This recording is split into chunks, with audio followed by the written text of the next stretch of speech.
မင်္ဂလာပါခင်ဗျာဒီနေ့လူတိုင်းအတွက်သိနိုင်တဲ့နော်လူတိုင်းသိနိုင်တဲ့တန်ဖိုးကြီးတဲ့ပညာရပ်တစ်ခု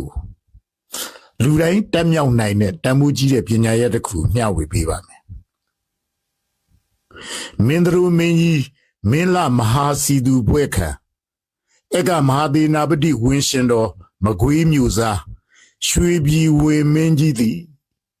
ခေပင်းများဖြင့်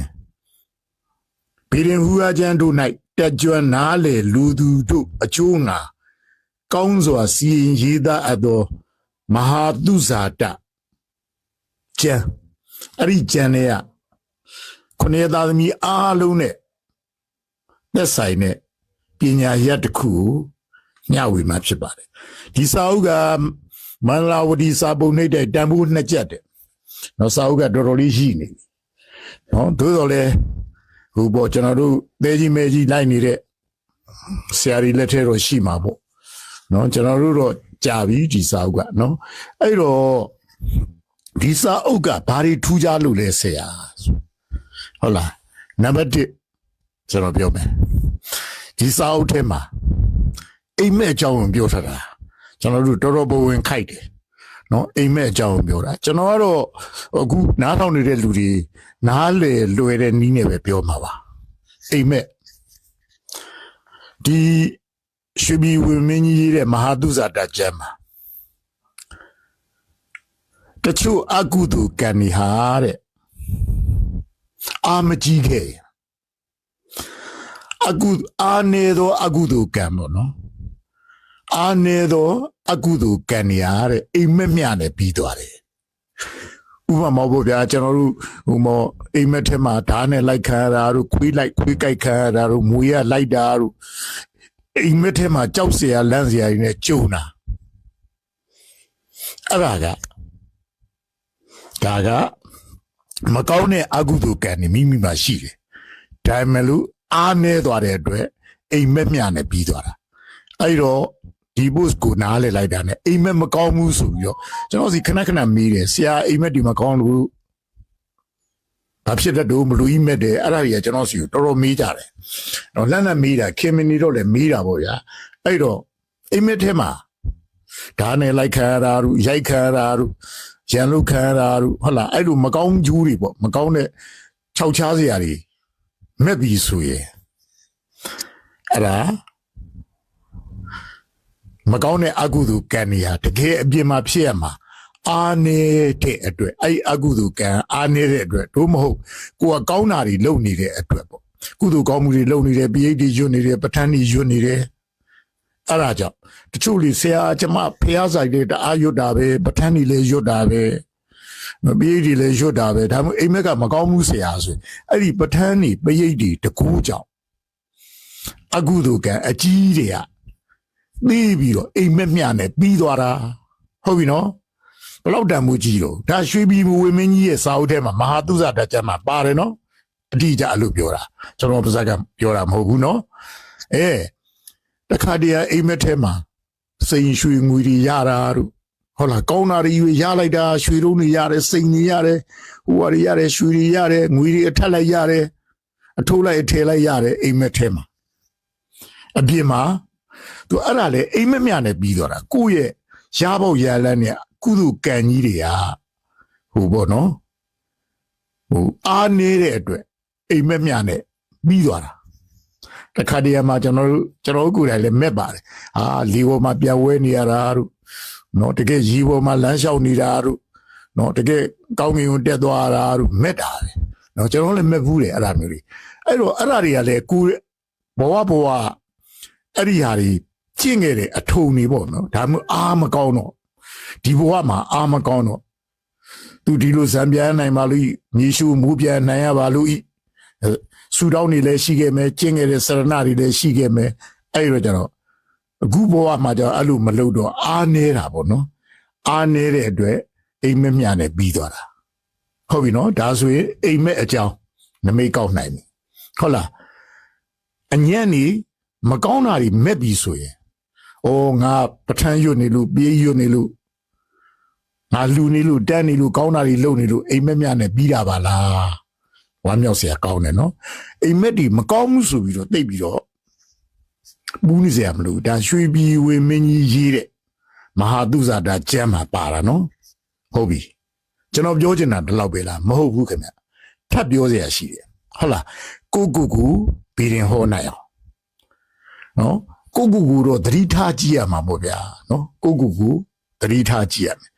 မဟာသုဇာတာကျမ်းစာမျက်နှာ69စာမျက်နှာ100မှာပါပါတယ်ဗျနော်အဲ့သူကဘာပြောလို့ဆိုတော့ဆရာကြီးကရွှေပြည်ဝင်မင်းကြီးอ่ะပေါ့နော်တကယ်ကျမ်းကြီးကျမ်းကိုင်နော်မဟာသုဇာတာကျမ်းထဲမှာအကုန်ပါတာနော်အဲ့ဒီထဲမှာစာမျက်နှာ69 100မှာကိုသတိထားကြည့်လိုက်ပါငါရဲ့ခန္ဓာကိုယ်သင်းနှံ့ကဘာစကားလဲဟိုဘောအနံ့အသက်ရှိတယ်လေအနံ့အသက်ထွက်နေသလားမကြိုင်းနေပါလေအနံ့အသက်မကောင်းတာကြီးထွက်နေခန္ဓာကိုယ်ကချွေးစော်တွေပါနေနေသလားကိုယ်ခန္ဓာကိုယ်ကအနံ့အသက်တွေထွက်နေပြီဆိုရင်မကောင်းတဲ့အနံ့ထွက်နေပြီဆိုရင်ဒါဗုဒ္ဓဟူးနဲ့သက်ဆိုင်တယ်အဲ့ဒါတွေမပြောခင်ကျွန်တော်အရင်ဆုံးပြောမှာကနော်ဓာတ်တွေအကြောင်းပြောမှရမယ်နော်အဲ့ဒီမှာကျွန်တော်တို့ဂျူရီရှိတယ်လူတွေတော်တော်များများဂျူရီဆိုတနင်္ဂနွေဂျူဆိုသိတယ်တနင်္ဂနွေအင်္ဂါဂျူဆိုသိတယ်ဟုတ်လားခုနကပြီးမှပြန်ကောက်ပဲနော်တနင်္ဂနွေနဲ့အင်္ဂါဂျူဟာတဲ့မှတ်ထားနော်တနင်္ဂနွေဂျူရဲ့အင်္ဂါဂျူကတီဇောဓာတ်ကိုကိုစားပြုတယ်အစင်းတရံကိုကိုစားပြုတယ်တနင်္ဂနွေနဲ့အင်္ဂါဂျူကဘာလဲတီဇောဓာတ်ကိုကိုစားပြုတယ်ညီများချင်းကဘာလို့အစင်းတရံဟုတ်လားတနင်္ဂနွေနဲ့အင်္ဂါအစင်းတရံကိုကိုစားပြုတယ်နောက်ဗုဒ္ဓဟူးကပထဝီဓာတ်ကိုကိုစားပြုတယ်နောက်ထပ်ဘာလို့အနတ်အသက်ကိုဗုဒ္ဓဟူးဂျိုကကိုစားပြုတယ်ဟုတ်ပြီနော်ဗုဒ္ဓဟူးဂျိုကအနတ်အသက်ကိုကိုစားပြုတယ်ဓာတ်အားဖြင့်ပထဝီဓာတ်လို့ခေါ်တယ်ဟုတ်ပြီနော်နောက်ဇာတာပရိယအာကာသဓာတ်ကဘာကိုကိုစားပြုလို့အတန်ကိုစားပြုတယ်ဟုတ်ပြီနော်နောက်တောက်ကြနဲ့တင်းနှင်းလာဘာကိုကိုစားပြုလို့ဆိုတော့တောက်ကြနဲ့တင်းနှင်းလာကအာဘောဓာတ်ကိုကိုစားပြုတယ်ဟုတ်လားနော်တောက်ကြနဲ့တင်းနှင်းလာအာဘောဓာတ်ကိုကိုစားပြုတယ်ဘာဟုအဓိကပြုလို့ဆိုတော့အရသာတောက်ကြနဲ့တင်းနှင်းလာအရသာကိုကိုစားပြုတယ်ဟုတ်ပြီနော်နောက်စနီရဘာလို့ဝါယောဓာတ်သူကဘာကိုကိုစားပြုတော့အတွေ့အထိဒါကတော့ဘီရင်ဘက်ကိုလိုက်နေတဲ့လူတွေတော်တော်များများကဒီအထိမထူးဆန်းသေးပါဘူးเนาะဒါစာအုပ်တော်တော်များများမှာပါတယ်ကျွန်တော်တို့ဘီရင်လောကလူတွေသိတယ်ဒီအထိမထူးဆန်းသေးဘူးဟုတ်လားထူးဆန်းတာပြောမယ်အဲ့ဒီနီးစနစ်ကိုရွှေပြည်ဝင်းမင်းကြီးကစာယာတဲ့ဟုတ်လားစာယာတဲ့အရေးကိုမြင်တာနဲ့အပင်သိတာပေါ့ဗျာဆိုလိုတာနော်စာယာဆိုတာအရေးလေအရေးကိုမြင်တာနဲ့ဘာဖြစ်မယ်ဆိုတာသိတာအဲ့ဒီဘေးရင်ပညာအဲ့ဒီပညာကဝိသောတိတတတွက်เสียလည်းမလူနဂတိကတတတွက်เสียလည်းမလူယောဂိနိတတတွက်เสียလည်းမလူကိုသတိထားကြည့်ုံနဲ့ငါဘာကောင်းတဲ့တတစားနေတယ်ငါမကောင်းတဲ့တတဘာစားနေတယ်ကိုယ့်အကူသိပါကိုယ့်အကူသိလာပြီဆိုတာနဲ့တပြိုင်နက်ငါပစရတော့မှာငါဘာဖြစ်တော့မှာငါရင်ရထားရတော့မှာငါစမ်းနေပွင့်တော့မှာကိုယ့်အကူသိလာမှာနော်အဲ့ဒါကြောင့်ဒီဌာနထိုက်ဆိုနားဆိုင်ပြီးတော့ထောက်မှာဒါစာယာဟုတ်လားဒီဘီဒီအားလုံးဒီစာယာကိုသိရင်ဘာမှတွက်เสียမလို့အကြအမြင်ရနေတယ်လို့ပဲအလေးကျင့်တော့လို့တယ်နော်ကိုလေးတတိထားရမယ်ဟုတ်လားနံပါတ်1ပြောမယ်ကိုခန္ဓာကိုယ်ကခုနပြောသလိုပေါ့အနတ်အသက်ကိုအနတ်အသက်ကကိုမှာအနတ်ဆိုရရှိတယ်လေအဲ့ဒါကောင်းသလားအနတ်မပေါ့အဘု sorry နန်းနေသလားပေါ့နော် sorry နော်ပါဇတ်ထေကအနတ်ထွက်တာကောင်းနေသလားဆူနေသလားနော်ခန္ဓာကိုယ်ရဲ့ဟိုပေါ့အနတ်အသက်ကရောကောင်းသလားဆူသလားကိုယ့်အကိုသိတယ်လေနော်မကောင်းတဲ့အနတ်ထွက်လာရင်တဲ့ခုနဘာပြောထားတော့ဗုဒ္ဓဟူကမြေဓာတ်ပထဝီဓာတ်ဟုတ်လားနော်အဲ့ပထဝီဓာတ်ကဘာဟုတ်အနတ်ကိုကိုစားဘူး အဲ့တော့မကောင်းတဲ့ဓာတ်ကိုယ့်ရဲ့ခန္ဓာကိုယ်ကအနတ်နေမကောင်းတဲ့အနတ်နေဂျိုင်းကျွေးစောနန္နာတို့ဟိုကနန္နာဒီကနန္နာအဲ့လိုအနတ်အသက်ကလေးကိုယ်ခန္ဓာကိုယ်ကမကောင်းဘူးဆိုရင်ဒါအတွင်းထဲရလာတာလေဒါကြီးကကံကြောင့်ဖြစ်လာတဲ့ယုတ်ကြီးဟေးနော်ဒါဖုံးလို့ဖိလို့ရကောင်းရမယ်သို့တော်လေအတွင်းထဲရလာတဲ့အနတ်အသက်ကတော့တော်တော်ဖုံးလို့ဖိလို့ခက်ပါတယ်နော်အဲ့ဒါဆိုရင်ဘာဖြစ်လို့မကောင်းတဲ့အနတ်အသက်မကောင်းတာတွေထွက်လာပြီကိုယ်ခန္ဓာကိုယ်တွေကထွက်လာပြီဆိုမကောင်းသောဗုဒ္ဓဓာတ်စားတယ်မကောင်းသောဗုဒ္ဓဓာတ်စားတယ်နော်မကောင်းတဲ့ဗုဒ္ဓဓာတ်စားရင်ဘာဖြစ်တတ်လဲစားတယ်မှာအဲ့တန်ကြီးတာနော်ရလာမယ်လက်လာပါတွေမရတော့ဘူးဝေမဲ့လက်ဆောင်ပန်းတာတွေမဝင်တော့ဘူးရနိုင်တဲ့အခွင့်အရေးတွေမရတော့ဘူးအဲ့တော့ဘာလို့ရမလဲဟုတ်လားရေရပြီးမယ်တခါတည်းနော်မကောင်းတဲ့အနတ်ရောက်နေပြီဆိုရင်ကိုကမှုီးတဲ့ပန်းကောင်းတဲ့အနတ်မှုီးတဲ့ကြိုင်နဲ့လှတဲ့ပါတယ်ဟုတ်လားမှုီးတဲ့ကြိုင်နဲ့ပန်းတွေကိုဖះကိုပူဇော်ပေးရမယ်ကိုခန္ဓာကိုကအနတ်မကောင်းတာတွေထွက်နေကိုဗုဒ္ဓတ္တာမကောင်းတဲ့ဗုဒ္ဓတ္တာစားနေတာသိကြတယ်အဲ့ကြဘာလို့ရမလို့အဲ့ဒီအတွက်ရေရကကောင်းတဲ့မှုီးတဲ့အနတ်ဖះကိုလှူရမယ်ဟုတ်လားနော်ဗုဒ္ဓဂျိုသက်ဆိုဆက်ခွန်ပေါ့ဗျာဒါဆိုဟုတ်ပြီနော်ဟုတ်ပြီနောက်ထပ်ကိုယ့်ရဲ့ကိုယ်သားကိုယ်ဟာမင်းကြီးကွာကြီးလည်နေတာပဲကွာတောက်ပနေတာကွယ်ဥရိယုတ်တွေကောင်းနေတယ်အများလည်းကိုပြောတယ်လေကိုလည်းသိတယ်လေငါနေတို့ထိုင်လို့ကောင်းတယ်ကြီးကြီးလင်းလင်းရှိတယ်ဟုတ်လားအဲ့ဒါဆိုတ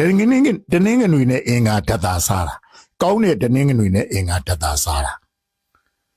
နော်ခုနကျွန်တော်ပြန်ပြောမယ်ခုနကောင်းတဲ့ဗုဒ္ဓဓာတ်စားရင်ကိုခန္ဓာကိုယ်အနန္တတည်းမကောင်းတာတွေလည်းမထွက်ဘူးကိုကရွန်းနဲ့လေးကကိုမှုီးနေတာပဲကိုချွေးစော်တွေပါလည်းမနှမ်းဘူးကိုရဲ့အသားရည်ကိုမှုီးနေတာပဲဆိုကောင်းတဲ့ဗုဒ္ဓဓာတ်စားတာအဲဆိုလက်ဆောင်ပန္နာတွေရတော့မယ်ဟုတ်လားအခွင့်အလမ်းကောင်းတွေရတော့မယ်ဒီလိုတွေးရမှာနော်နောက်ထပ်ကိုရဲ့အသားရည်ကြီးလင်းနေတယ်မျိုးလုံးနဲ့လည်းကြည့်လို့ကောင်းတယ်ပေါ့ဗျာအဲ့ဒါဆိုလို့ရှိရင်ကောင်းသောတနင်္ဂနွေနဲ့ကောင်းသောအင်္ဂါဓာတ်စားတာနော်အဲ့ဒါဆိုလို့ရှိရင်ဘာဖြစ်တတ်တော့ဆိုတော့သူကတနင်္ဂနွေတို့အင်္ဂါတို့ကသူကအင်္ဂါရံပြောရံကင်းနေတယ်ဘေးကင်းနေတယ်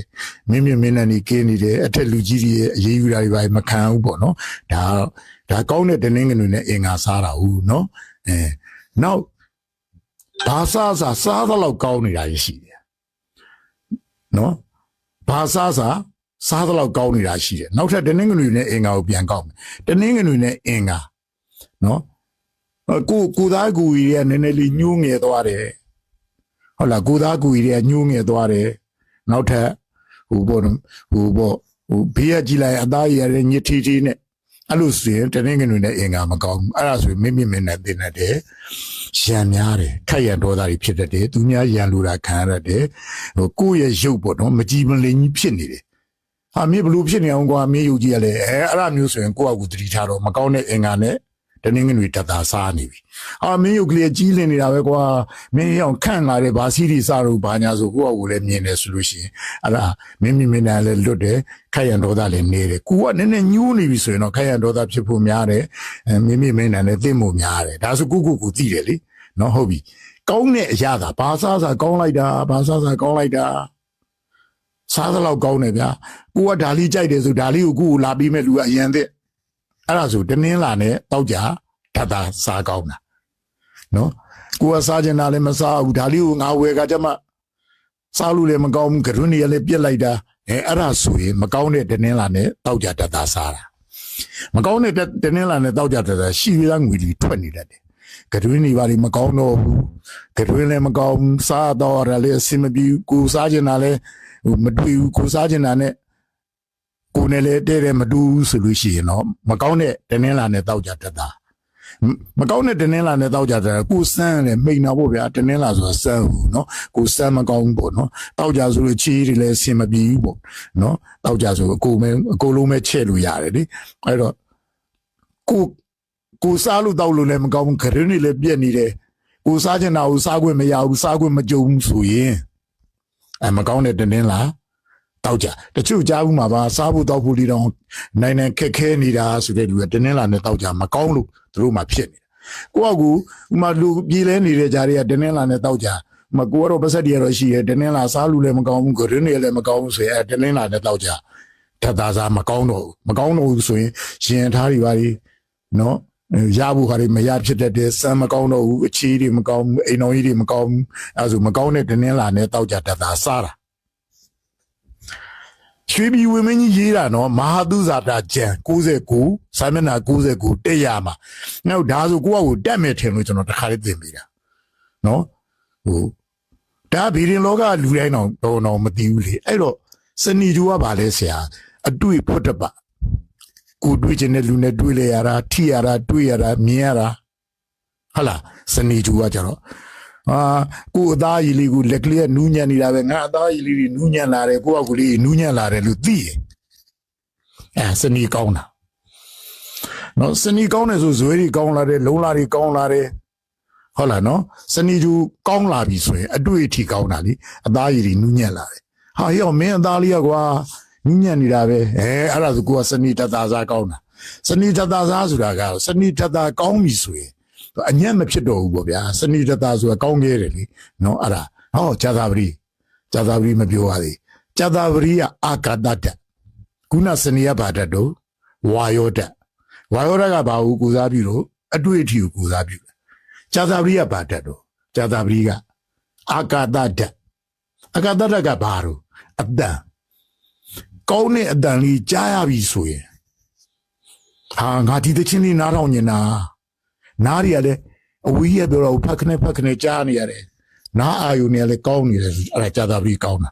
တခါတည်းနာယောဂဖြစ်နေတာဆိုအဲ့ဒါကြာသာပြီးအာမကောင်းတာပေါ့နော်ကြာသာပြီးအာကောင်းပြီဆိုရင်ဘာဖြစ်တတ်တော့သူကံမိတ်တရာလေကံကိုစားပြီးကြာသာပြီးအာကောင်းရင်ကိုယ့်ရဲ့အတန်ပေါ့နော်အတန်ဩဇာတွေကလည်းပြည့်နေတယ်ဆိုရင်ကြာသာပြီးအာကောင်းတာအတန်ကောင်းနေတယ်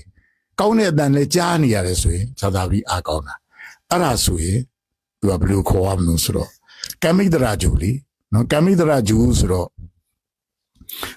ကံတရားကိုကိုစားပြုတာနော်ကံတရားကကျွန်တော်စီဂျူတွေထဲမှာကြာသာပြီးယူပဲကောင်းတာဟောခြင်းအာကူတွေရတာလीအဲ့တော့ကိုအတန်လေးကိုဟာအတန်ကြီးတိန်နေတာလူတယောက်ခမဲ့မကြမ်းပါဘူးဆိုအတန်အရင်တိန်သွားတာလीနော်အဲ့လိုမျိုးပေါ့နော်အဲ့ဒါအတန်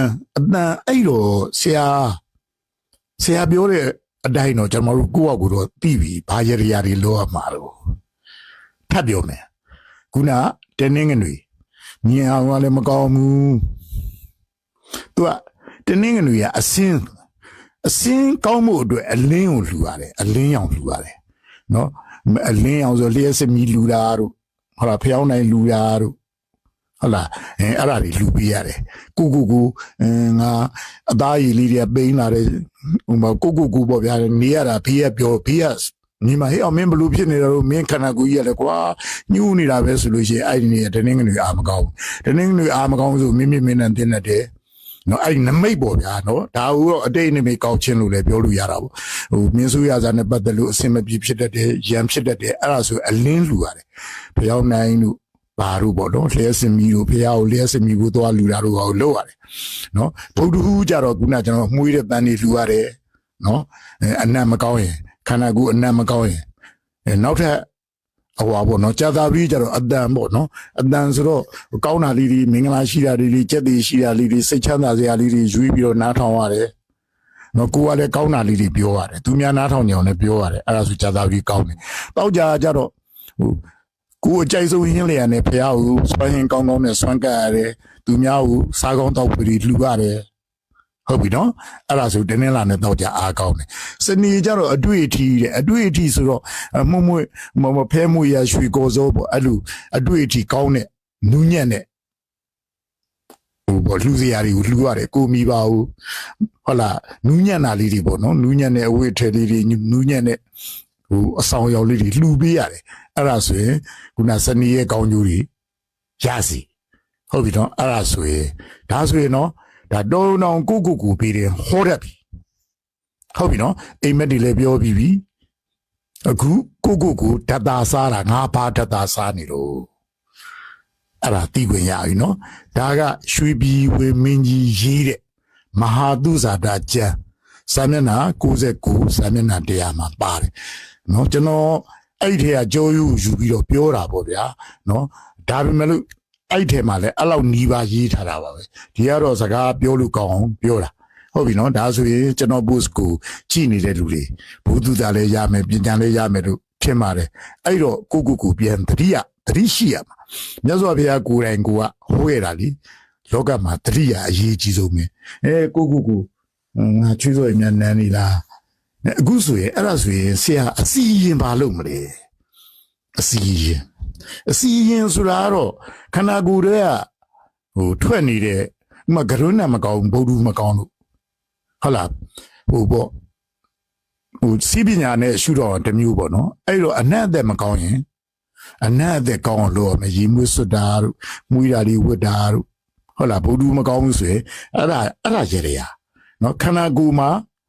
အနတ်အသက်မကောင်းဖြစ်နေမှုရောက်နေမယ်လှပပလေးဝတ်မယ်အဲ့ဒါဗုဒ္ဓမကောင်းရင်ရေရဟုတ်ပြီနော်ကိုပြုပြရမယ်တနင်္ဂနွေမကောင်းဘူးကိုသားကိုကြီးလည်းရော့နေတယ်မှိန်နေတယ်ပေါ့နော်ကိုမှိန်နေတယ်ဆိုရင်မလုပ်ရဘူးဆိုတော့တောက်ပြောင်လေးတွေဝတ်ပေးရမယ်နော်တောက်ပြောင်လေးတွေကိုအဝတ်ကောင်းဆလာလေးတွေဝတ်အများအမြင်ကြည်လင်သွားအောင်နော်ကိုဝတ်ရမယ်ဖះကိုလည်းအလင်းရောင်တွေပါလှူရမယ်ဟုတ်လားနော်နောက်တင်းင်းလာနဲ့တောက်ကြအဲ့ဒါကြတော့ဘယ်လိုဖြစ်မလဲဆိုတော့ကရုံးမကောင်းဘာစားလို့မကောင်းဘူးနော်ကောင်းတာလေးတွေလှူရမယ်ကိုမစားနိုင်ရင်တော့မှစားနိုင်တဲ့လူဟိအောင်မင်းစားစမ်းမှာကွာသူကြိုက်တဲ့ဟာလေးဝယ်ကျွေးရမယ်နော်အဲ့မှာကိုကလည်းသူ့စီရဓာတ်ယူတာပေါ့နည်းနည်းကိုလည်းကောင်းတာစားရမယ်ကောင်းတာလေးတွေရွေးဝယ်စားနော်ခင်ဗျအောင်မြင်နေတဲ့လူတွေကြီးတယ်အောင်မြင်နေတဲ့စီးပွားရေးလုပ်ငန်းရှင်တွေနော်ခင်ဗျသူတို့မျက်နှာကြည့်လိုက်ဟာကြီးလင်ပြီးတော့တောက်ပနေတာပဲတတိယရုပ်တော့ပေါက်လာတယ်ဘာညာကြားဘူးတယ်မဟုတ်လားနော်သူတို့မှအဲ့လိုတွေနော်စီးပွားတက်လာပြီဆိုလို့ရုပ်တရားစာပြောင်းလာတာအကန်ကြီးကောင်းလာတာလीစနေကြတော့အတွေ့အထိကြတော့သူကပေါ့လေအတွေ့အထိကြတော့ဘာဖြစ်လို့ဆိုတော့မကောင်းတဲ့အတွေ့အထိတွေမသွားနဲ့ပေါ့ဟုတ်တယ်မလားတကယ်ကိုဖះကိုလူမယ်ဆိုလဲမှုရလေးတွေနဲ့ကောင်းတဲ့အတွေ့အထိလေးတွေကိုယ့်ရဲ့သီလကိုသမာဓိကိုပြည့်စုံတဲ့ပုံကိုယ်တွေကိုလှူတာတို့ကိုမိဘကိုလှူတာတို့နော်ကိုယ်တိုင်လည်းမကောင်းတဲ့အတွေ့အထိမဟုတ်ကောင်းတဲ့အတွေ့အထိလေးနဲ့ကိုယ်ကလည်းနေအောင်ကြိုးစားတာတို့ဒါတွေကကိုယ့်အတွက်ကောင်းတဲ့ရေရာတွေပဲဒီအကြောင်းတွေကျွန်တော်နောက်ထပ်ပြောမယ်ဗျာအခုဟာကျွန်တော်တို့ဒီ post ကမိနစ်22မိနစ်အဲ့တဲ့ပူသွားရင်နည်းနည်းတင်းရတာခက်လို့ဒါဆိုရင်ဒီဗီဒီယိုဆရာကြီးရဲ့မြေတာနဲ့စီနာကိုနားလည်မှာပါနော်အသေးချာနားထောင်မှာအချင်းချင်းခါနားထောင်ရင်သဘောပေါက်နိုင်မယ်နော်ဟုတ်ကဲ့အားလုံးကြမ်းမှချမ်းသာကြပါစေပညာဘူးသူစားကြီးတိုးတက်ကြပါစေ